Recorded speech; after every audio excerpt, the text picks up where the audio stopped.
HSG test అంటే ఏంటి? దాని అడ్వాంటేజెస్ ఏంటి? అది ఎలా చేస్తారు? అనేది ఈరోజు మనం తెలుసుకుందాం. ఇది మెయిన్‌గా ఇన్‌ఫర్టిలిటీతో ప్రెజెంట్ అయ్యే కపుల్స్‌లో ఎక్కువగా అడ్వైస్ చేయడం అనేది జరుగుతుందండి.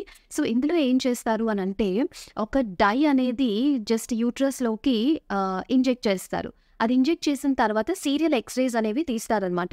తీసి అందులోని ట్యూబ్స్ అనేవి ఎలా ఉన్నాయి అని చెప్పేసి చెప్తారు. అంటే ఒకవేళ ఈ ఇంజెక్ట్ చేసిన డై 2 ట్యూబ్స్ ద్వారా బయటికి స్పిల్ అయిందనుకోండి, ట్యూబ్స్ అనేవి పేటెంట్‌గా ఉన్నాయి. అంటే ఎక్కడ బ్లాక్ లేదు అని చెప్పేసి అర్థం. అలానే ఒకవేళ కనుక వన్ సైడ్ బ్లాకేజ్ ఉండి ఇంకొక సైడ్ స్పిల్ ఉందనుకోండి. సో, ఒక సైడ్ ట్యూబ్ బ్లాక్ ఉందని చెప్పేసి రిపోర్ట్ అనేది ఇస్తామనమాట.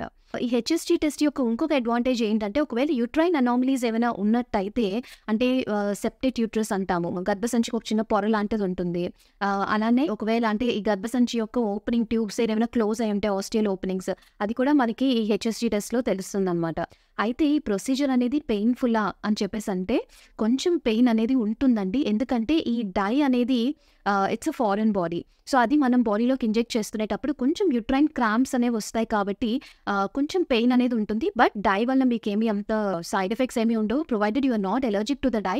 అండ్ ఆ పెయిన్‌కి మీరు జస్ట్ ఒక యాంటీ స్పాస్మోడిక్ టాబ్లెట్ మీ గైనకాలజిస్ట్‌ని అడిగితే ప్రిస్క్రైబ్ చేస్తారు. అది వేసుకుంటే ఒక 1 ఆర్ 2 డేస్‌లో మీ పెయిన్ అనేది సబ్సైడ్ అయిపోతుంది.